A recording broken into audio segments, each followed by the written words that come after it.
We're here to help you run a profitable business. It's fun to run and to take the hassle out of your hustle.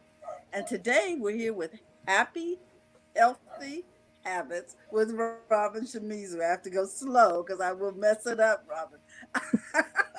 It's Thursday, so we just want to give a shout out to our producer, Miss Francine Gregory, real estate entrepreneur and tech diva who is operating the show in the background. Hey, Fran. I'm Terralina from California Cover Ups, and we're the Biz Chicks. And we're here to help you run that wonderful business you have.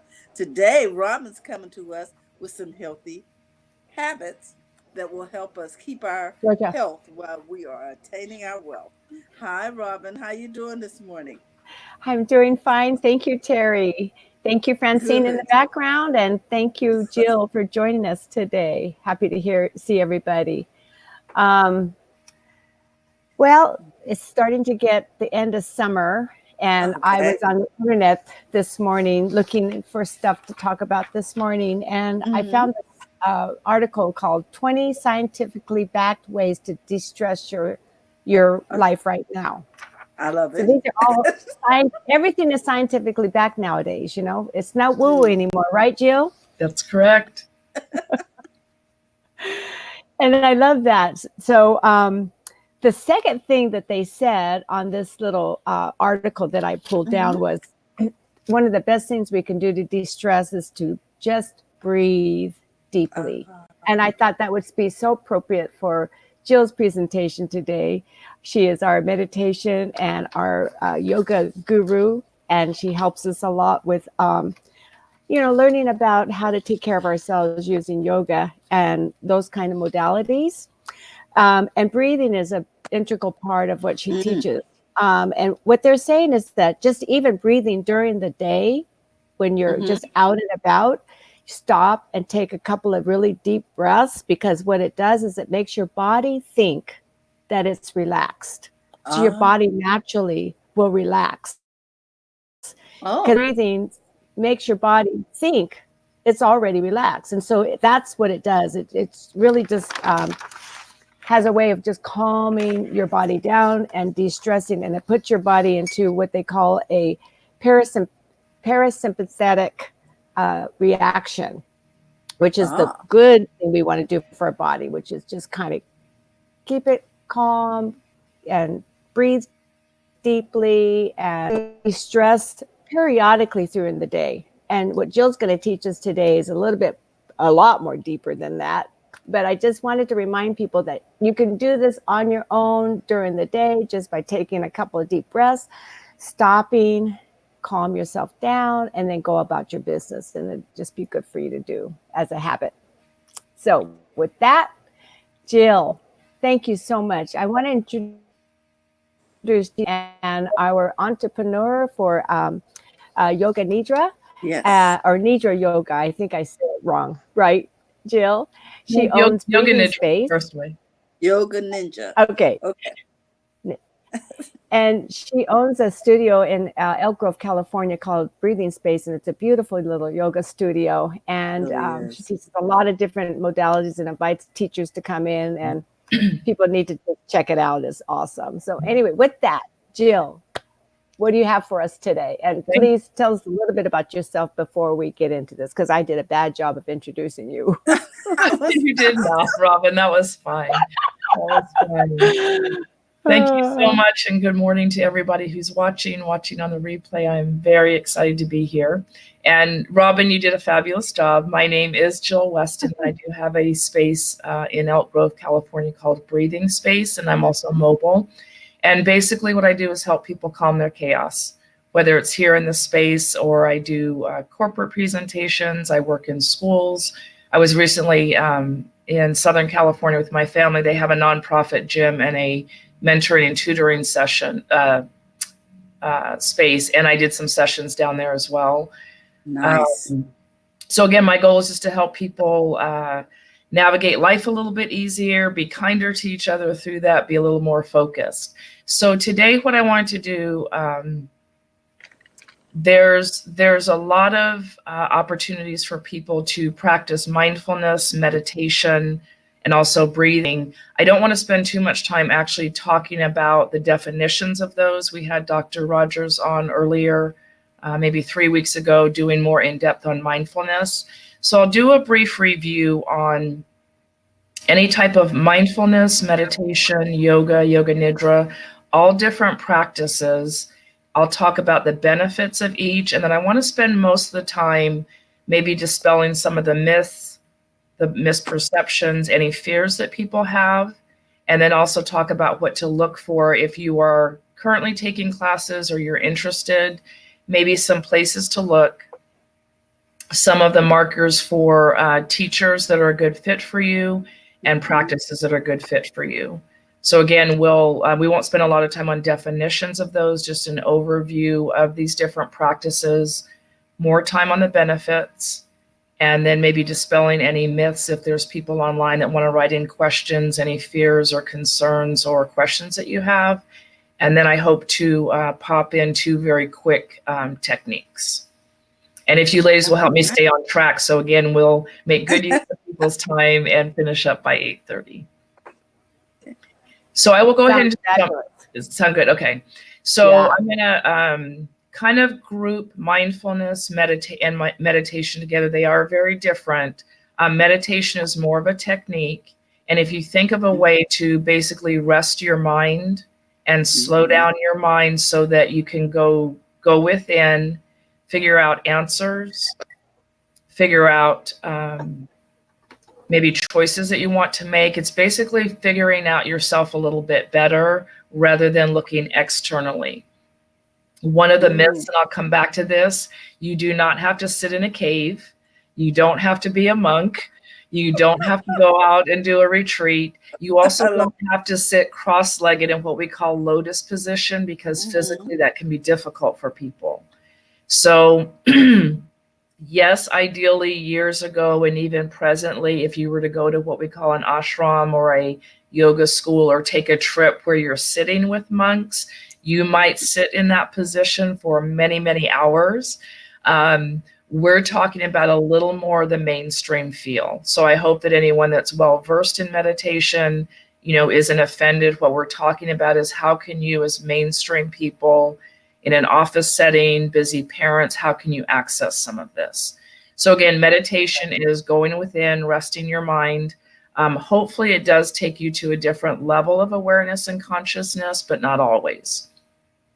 Mindfulness, think of that more as a practice or kind of a lifestyle. So in mindfulness, what can you notice 100% present time? So right now, as I'm sitting here, I hear some vague noises around me. I may be thinking, oh, the chair is a little bit hard. Maybe I'm looking at the screen and noticing that my glasses may be a little bit crooked, for example. In this present time, what can I become aware of? And what can I notice? Can I notice my thoughts? Can I notice my feelings? Can I notice sensations? Okay, so that's meditation, mindfulness. Yoga, very often people think of, again, I have to do a handstand. I have to curl my body into these different positions. Jerry's shaking her head, and that puts people off.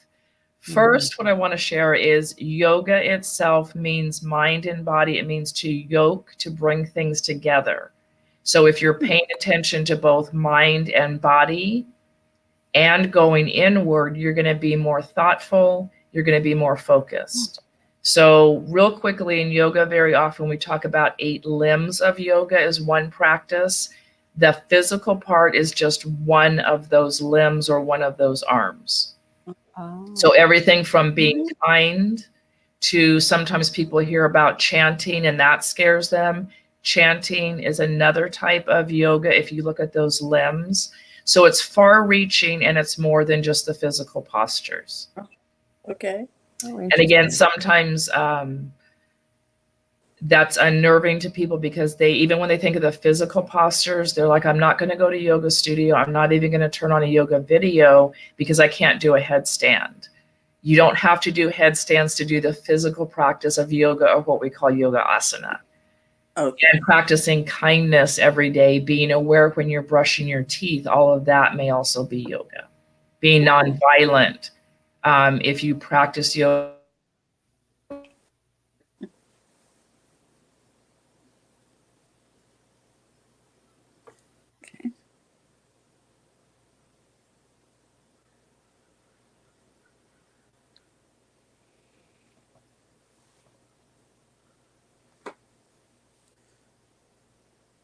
Okay. can be Okay. I think Jill is a little frozen. Or is that just me? Well, I can't hear Jill, and I think I'm Uh, frozen too. Can you hear me? no, I can see you and you're not frozen. Okay, good. it is Here she comes. I think okay. she's buffering. Here we go. Okay. Okay, there you're back. Okay. So I was sharing, in addition to, I kept talking just in case, but in addition to meditation and mindfulness and yoga, the 8 limbs, I also teach something called Yoga Nidra. And in that practice, there's still no movement. You don't have to move. You don't have to balance, stand on your head. You simply lay down, and I lead you through progressive relaxation. So you're Okay. noticing the different stress parts in your body. Both Terry, Robin, and Francine have done this with me. You're Okay, I literally was going to closing ask, your was eyes, that was looking through in your it? body with my assistance and your imagination, and you're taking the time. It's a bit of mindfulness because present time you're thinking, am I holding stress in my shoulder? And then I might move you to the feet, to the ankles, to the knees, and you're slowing down and noticing your body.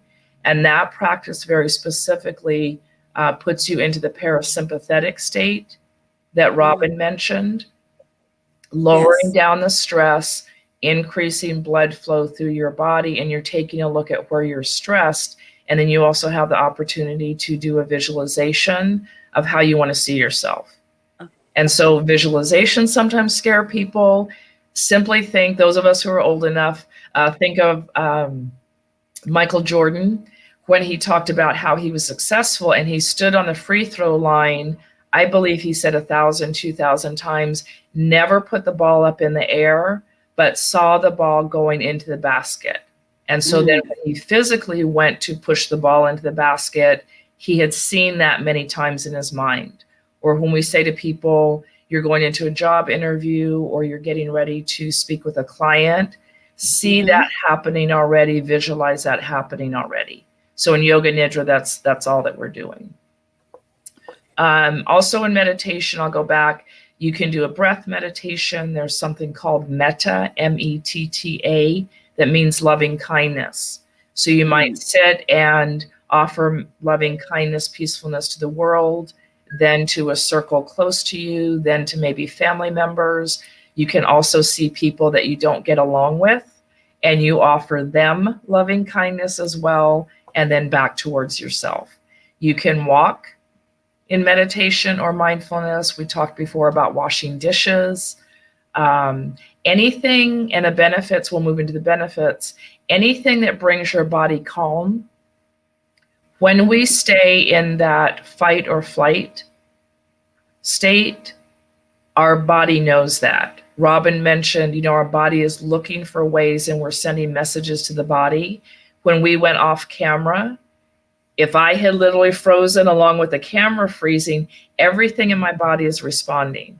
My heart, mm, my lungs, my digestive system, all of it is thinking, oh my gosh, something's happening. I need to be on alert. So mm, I've mentioned this before in prehistoric days and still now, but when there were literally dinosaurs, cavemen, cave women needed all the available energy and all of their systems to run away from I guess, yeah, cavemen were dinosaurs. The dinosaurs, the brontosaurus, whatever is chasing them. So the digestive system shuts down because you mm, don't need to digest food when you're afraid. The reproductive organs shut down because you don't need to produce a baby when you're afraid. All you need to do is adrenaline and get your muscles in gear to run away. So in present time, and this is why all of these practices are beneficial, we have mm, distractions, we have noises. With the recent shootings, and I'm going to say recent as in many shootings, including last night, there was another shooting. When we hear a mm, car backfire, we are probably all into that fight or flight. What's that noise? Oh my gosh, I've heard a lot about gunshots. I think my body thinks it's a gunshot. And we have to bring ourselves back to a place where we're like, you know what? Was it a gunshot? Do I need to run? Or no, it was a car backfiring. It's fireworks. I'm safe. On an everyday basis, hopefully we're not hearing those gunshots, but we hear alarming noises. The screen freezes. I had my microphone muted before we came on, and I was thinking, oh my gosh, what did I do wrong? Just that little bit sent my body a little into that. What I knew to do was to say stop and pause, literally take a breath to tell my body I'm okay, and wait for Francine to fix it, which she did. And then we laughed at that. Right? So those are the benefits. It's very necessary practices. Yeah. We have so many distractions. Last evening, I did a little session, and there's a gentleman that talks about fragmented attention. Fragmented attention. Different from multitasking. So I might multitask in that I'm looking at the screen, I'm sending a text. Fragmented attention is when you're looking at too many different things, taking in too much information. And his premise, and he's a scientist, is over time we lose the capacity to concentrate. He's very concerned for children, especially.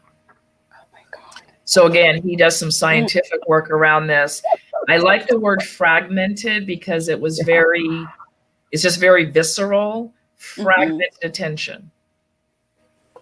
When we think of multitasking, we're like, oh, I'm going to give myself a pat on the back. Look, I can do all these things. But how are you doing it? Are you doing it effectively, and what cost to the body? So when you are practicing any of these techniques or practices, the benefit is clarity, focus. You're not having your body in that fight or flight. You have more mental strength. And you can follow your purpose. And I think here at BizChicks, a lot of what we talk about is all the things that we're taught in BizChicks. You can't attend to those if you don't have the focus and you don't have the energy. You can't write your to-do list. You can't call clients. You can't learn things as effectively if you're fragmented. So those are the benefits. And we want to be in the flow versus forcing. So if I am concerned about how many clients I have, or being effective, or making phone calls, or producing a product, if I am literally in that fight or flight, I'm grasping for clients. Terry, please talk to me. I have to have coffee with you. You know, have you read my email yet? I'm sending out 50 emails because no one responded, and I'm trying to force those issues. So whether you're in business, you're parenting, even going to the bank and having a conversation, you're forcing that process. It's in interactions, it's in business, it's in parenting. Quick example, and then I'll do a technique. I was with my nephew recently, and at some point, Francine may be able to pop up a picture. He actually did yoga nidra with me weeks ago, but I was helping him swim, and all he's done thus far is float. So I'm sitting on the edge of the pool, and he decides he wants to swim a little bit. And I mentioned to him, you know, just see if you can put your hands together a little bit more. And he has a little fragmented attention going on because he's in the pool, he's 7, he's playing. And I said, hey, Max, stop and take a deep breath. So he's seen me do this. So he goes, and he's kind of playing around. And I said, okay, good job. I said, stop and breathe really deep through your nose. Pause and blow it all out. He did that 2 times, and no kidding, the next time he actually swam because he had listened to me about cupping his hands and relaxing, and his mom and dad were watching from the side. He had never swam before. I didn't attribute to the breath, but his mom watched, and she said he got it when he took a deep breath, he relaxed, and he took in the information.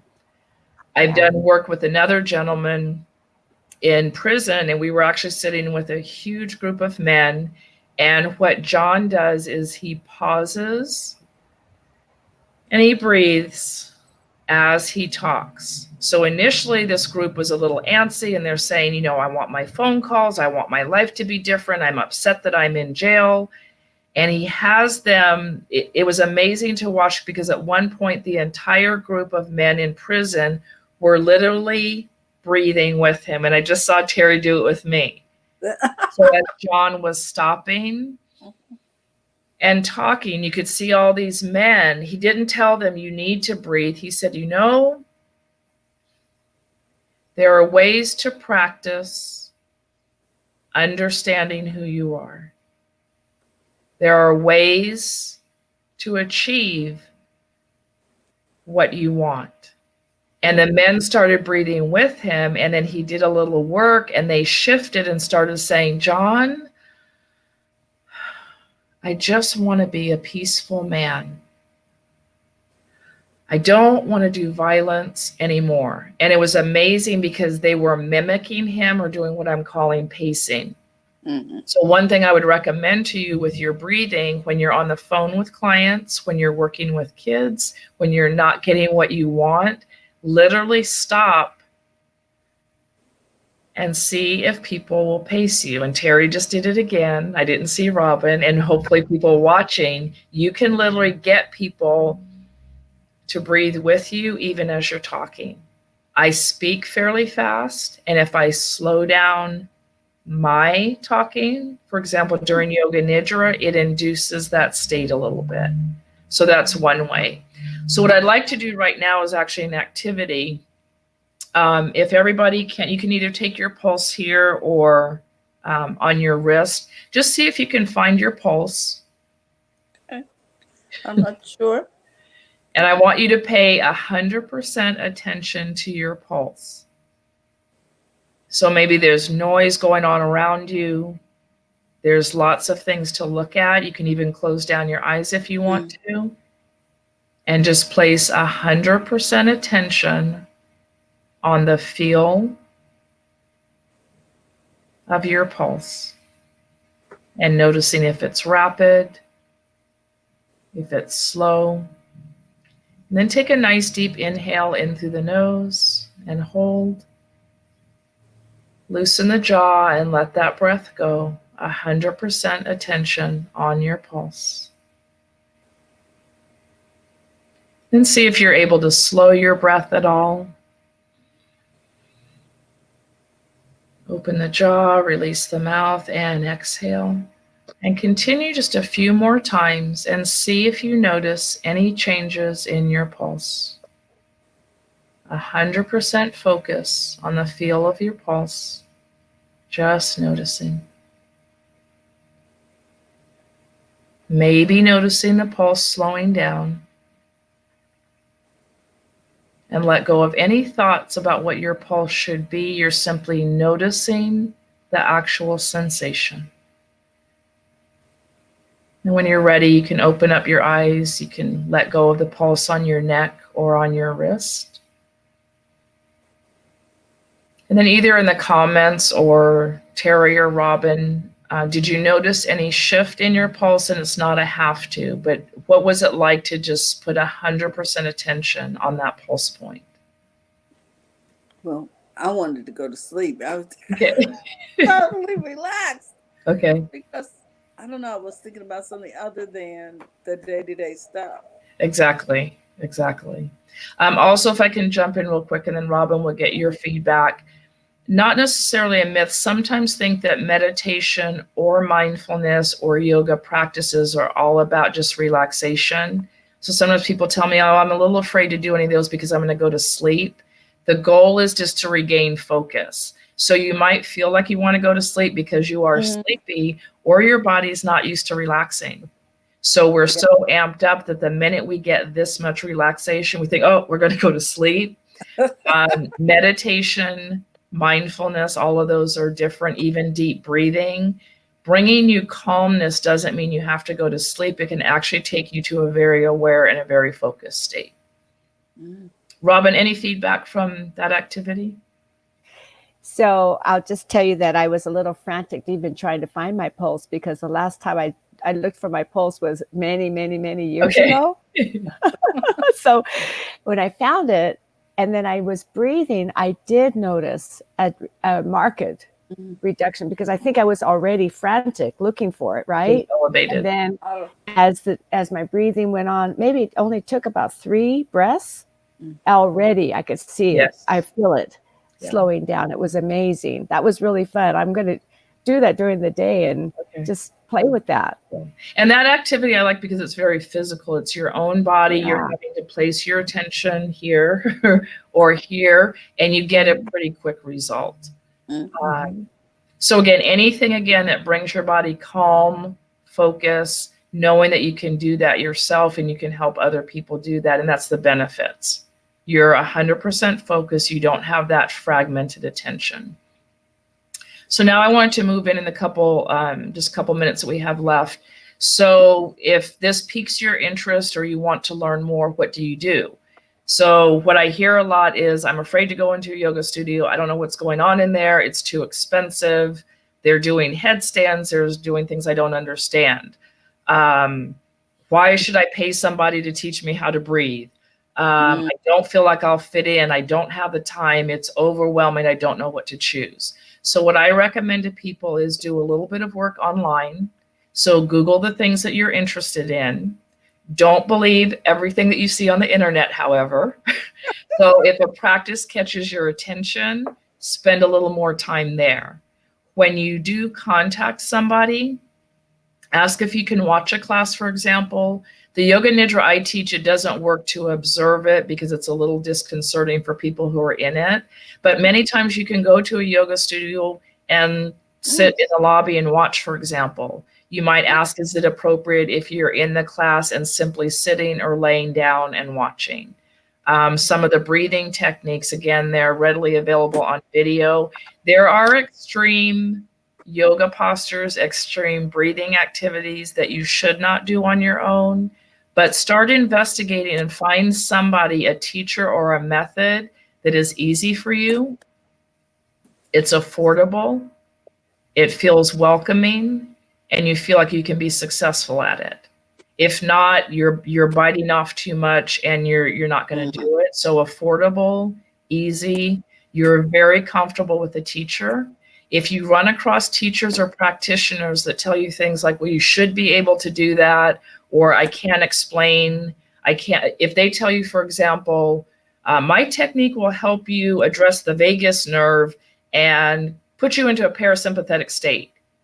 And you say, well, okay, but like what, the vagus, what, the para, what? And they're like, oh, you don't need to know that. That would send off some warning bells, or for me, that would not be comfortable. Yeah. Now, there are teachers, and I ask a lot of questions, there are teachers that give me feedback that is way above my head. So there's a difference that I can tell that they know what they're talking about. I simply don't understand it. I might move forward working with them because I know they are an expert. They can explain it. I just can't understand it yet. But if you are not comfortable with somebody or comfortable with the technique, don't do it. So you might say, well, I don't balance well, therefore I will never start a yoga asana or a yoga physical practice. I would encourage you to, but find somebody that can give you the very beginning practices of getting your balance. Otherwise, if you're in a big class, everybody else is balancing and you're not going to go back. In Yoga Nidra, in my style, I encourage you to stay awake. My teacher teaches us to keep people awake. If you fall asleep 1 or 2 times, not a big deal. I help you keep awake. If anyone ever shames you, for example, for going to sleep in a meditation, that's not okay. I actually had a woman come to me and she was scared to do any of that because she had been chastised in front of people for going to sleep during a meditation. She was probably just tired and stressed. What I said to her, it's best if you stay awake and I'll help you do that. But you know what? If you need to sleep, you just go on to sleep. That's your meditation. That's your practice for today. Okay. So again, many different practices along the lines of mindfulness, meditation, breathing, many different ways to do the yoga along with the yoga physical practice. The benefits, again, focus, having energy, having awareness, having a clear understanding of why you do what you do. Most of our interactions that are maybe negative or don't produce the results that we want are not about other people. They're about us. It's nice when we focus on other people, though, then we don't have to look at ourselves. So if you can bring yourself literally to the table, your interactions are going to be more successful. And then again, remembering like staying in the flow, having that focus. And then most importantly, again, find somebody or find a technique that's really comfortable for you. It's the same as eating food. You don't go out to your non-favorite restaurant because you're not going to be satisfied. You go to somewhere that you know, with food that you like, with service that you appreciate, and it's familiar. So you'll have success with these techniques if you follow some of that. And then techniques you can do on your own, anything where you're noticing right here and now. Another technique that I teach, we won't do it because of time, but simply sitting in a room and notice all the sounds around you. Can you hear the air conditioner? How many cars can you hear going by? Can you hear your child or your grandchild laughing? Do you hear the ping of a text? And not so much hearing those noises and going, oh, that's the air conditioner. I wonder what temperature it's on, blah, blah, blah, blah, blah. It's just, I hear the air conditioner. I hear laughter. I hear silence. I hear an ambulance in the background. And then you just stop. And all you're doing is a technique of noticing and bringing your attention to that and not letting your mind go beyond it. So any questions, comments, I think, as we wrap up? We're maybe a couple minutes over. Well, I gained, Maureen Hi, Maureen. great information. I noticed I picked up a couple of things, and one is how to pick a great experience with yoga, and that is, you said that I need to take an ACE approach, and it needs to be easy and comfortable. Yes. And you had one more that started with A. Was it? Well, sometimes people say accessible, meaning, for your body type, for your experience. I didn't mention that specifically, but just comfortable, supportive. I like that you put it into the A's. I don't recall exactly what A I shared. Because my brother, I went to therapy with him the other day, and he has been diagnosed with some things. And so we were doing breathing. And the first thing I thought about was, Jill taught me how to breathe. Help you remember. A lot of it is remembered. It's all in us. You're just remembering. Yes. How to breathe properly. Let me put it that way. I guess hopefully we're all breathing. But yeah. So, and then you talked about it being what? And I had an acronym for it, which was FACE. And one of them was energy. And then you said concentration, awareness, focus, and awareness. And energy. I like FACE. Yeah. FACE. So I have focus, awareness, concentration and energy. Yeah. So all of those are good reasons for me to come back to the breathing space. Yes. I enjoyed it. Yeah. I recommend it to all of our viewers. And really great, the pictures that Francine may be able to pop up at the end, or you can just imagine. I had a picture of, my nephew who's 7 years old. Kids can do this. I do it in school. I had a picture of a firefighter. So there's a whole yoga system for first responders, and they actually practice in their masks. They practice with gear on, so that when they are out in the field approaching somebody or fighting a fire, they use the breathing techniques, they use the physical postures to help them be more successful. Wow. Yeah, so it's applicable. And then I had another picture of one of my friends and Yoga Nidra graduates. She's teaching yoga with her daughter to kids. And so it's really nice because it's a family event. They're doing the process together. And the little girl actually teaches yoga at her school. And the teacher's like, what is Madeline doing? Can you come in and teach us more of this? So it really can be a practice for everybody. That's another myth that, only if you're skinny and you're young and you're very flexible, the mindfulness, the yoga postures, all the different limbs of yoga are really accessible and important for everybody that chooses to practice them. Great. And we want to say hi to Nora as well as Maureen, because Maureen was recently certified, was she Yes. not? Mm-hmm. Yes. Okay. Well, I think I want to just add one little thing, which is kind of a practical tip.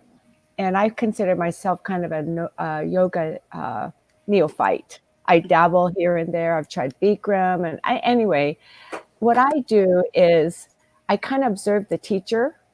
And if I feel she's approachable, I will go to her ahead of the class and talk to her about my sciatica or little issues that I might be having personally, because it tunes her into me as a student, being a new student and all of that. And most yoga teachers are so loving and giving anyway, naturally, that they will sit and listen and help you and watch you through the class. So that's what you're kind of looking for, somebody that's sensitive and that will work with you if you have physical issues. So if you're scared about balance, if you're scared about poses or whatever, the teacher will help you if she's a good teacher, right? Absolutely. Right, Jill? Yes. They want you to have a really good experience, and they don't want you to overdo. So it's just a matter of asking for help, and usually you'll get it. You'll get that special attention that you need to feel comfortable. And if you don't get that experience, it doesn't automatically mean that the teacher or the studio or the practice is wrong. It just may not be your language. It may not be a fit for you. There are some teachers that you might need a very specific modification, for example, and they simply haven't learned it yet. Robin, much like you call me your breathing guru, there are limits to what I know. So sometimes people might ask me a more advanced technique. What I need to do and should do is get my ego out of it and say, let me connect you with somebody that can teach you that in a very safe way. I don't know how to do that. And that's, again, my concern sometimes when we're reaching out in these practices is there's a lot of certifications. There's a lot of people offering practices. Just make sure that they know what they are doing and they are a good fit for you. Again, you wouldn't go to a restaurant where it looks dirty, the food is undercooked, they don't look like they know what they're doing. You wouldn't go to it. I've gone to doctors and we're just not a good fit. I don't understand their language. I'm not getting the service that I think I need, and I'll switch and find somebody compatible. Right. All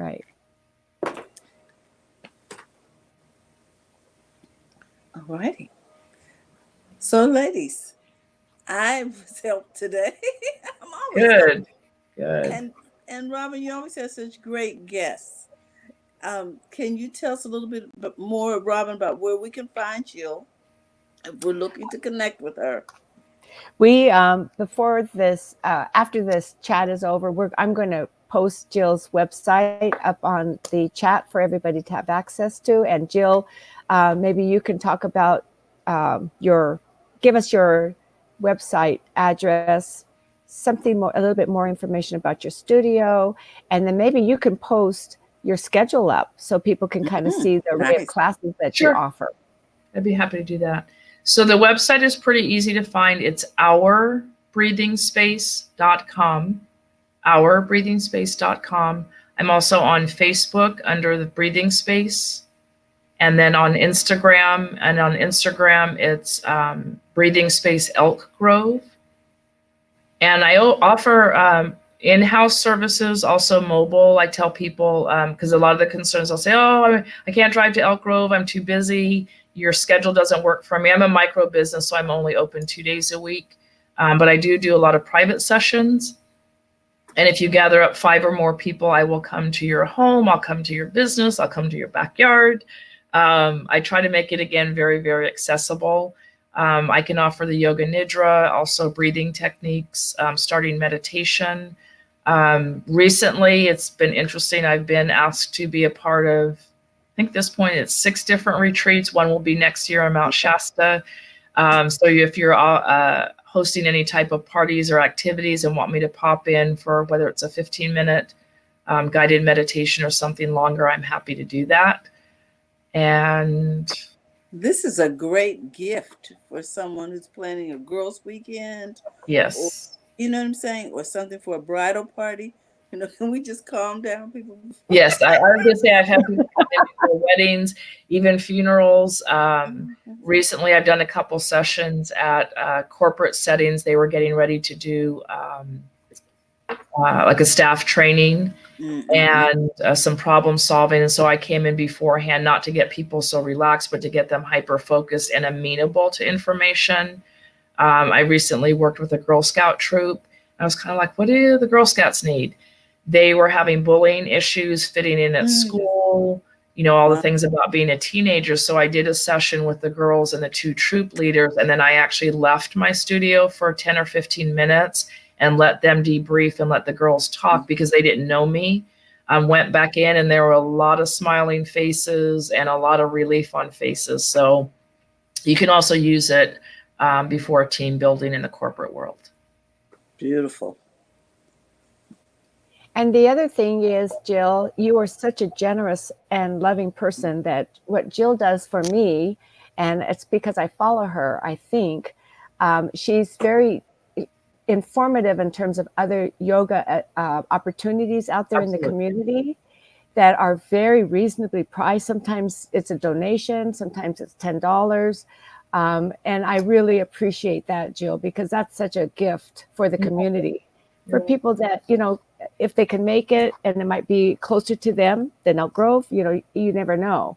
And I really appreciate that. I wanted to thank you publicly for that gift that you give us. Yeah. There's enough resources for everybody. And if I'm not a good fit for somebody, I still want them to be healthy and happy and productive. So I'm always happy to refer people, anywhere where they'll get help. If they're not getting help through me, I don't stop there. I think that's just what we're all, I don't want to say supposed to be doing, but what we all have the opportunity to do, is to help our community be healthy through any means necessary. See, this is why we love you, Jill. Mm-hmm. Thank you. Thank you. Absolutely. And I will be offering recordings soon, thanks to Biz Chicks. That's another project that we have. Is very short, and I'm going to say non-traditional voice recordings. It will not be. There's plenty of meditation recordings out there. Yeah. So Francine and Terry are helping me work on some very innovative voice recordings. We're looking forward to it too. That is awesome. I didn't know that. That's exciting. Yes. Yay. Well, I guess we'll kind of end the program now. I wanted to announce that next week we have Linus Mullins Woods, who's going to be with us next week. And I don't know what her subject will be, but she always brings us lots of good, healthy advice and wisdom. So that's next week. And I wanted to just thank Jill again. We haven't seen Jill since June. So really appreciate you coming back. And we get to see her again in September. Oh, good. Yeah. And anyway, wanted to just thank you, Jill, for your generosity. Thank you. Thank you. And I want to remind everybody, if you haven't been by the breathing space, you really need to take some time out. It's a great experience. We loved it. And so we highly recommend it. And for all of you who know that we're here tomorrow, we're going to be talking tech in English. It's Friday. And so we invite you back to learn some tips and tools that you can use in your business that are easy to apply. So with that, if there's nothing else, is there anything else, Robin or Jill, that you want I got to say something. before I close out? I got something. Can you all hear me? If Fran, not, we can hear you. Fran has something. Yeah, Okay. I wanted to let you guys know that. Did you have something? Okay. All right. I'm just going to say this. Don't forget. I don't think Terry can hear me. I don't think Terry can hear you, Francine. Okay. So what did Fran say? So I just wanted to let everybody know there are going to be hear her. two sessions for first Mondays. Well, it'll be a first Monday on there'll be a first Monday Hmm. on September 2nd. Okay. And then we have a special second Let's see if I can hear Monday. I'm her going to on my call it a first phone. Monday with the with Plachette and her exceptional women of color. We will be doing a special session on September 9th. Gotcha. So the first Monday. Okay, Terry, I'm gonna have to mute her mic. Let's see. So on first Monday, we will be doing a regular first Monday, and then also we want everybody to come out if you can. We understand that first Monday is a holiday, so if you can make it, please come out, and if not, come to the second Monday, which will be September 9th. Did that make sense? Yes. Okay. And it's going to be That's a great great. gathering. It's a really special time, and we're going to be partnering with the Exceptional Women of Color event. There are going to be lots of people there. Some of the awardees will be there. You get to meet some great women. So join us. Appreciate you all. Now, Terry, please continue. Is she muted? Yes, I am. I'm muted. Oh, okay. So I take it that there is a delay over here, and I'm supposed to close. So with that, I'm just going to ask everybody: don't forget to go to the front of your online, and we'll see you at First Mondays. Bye bye.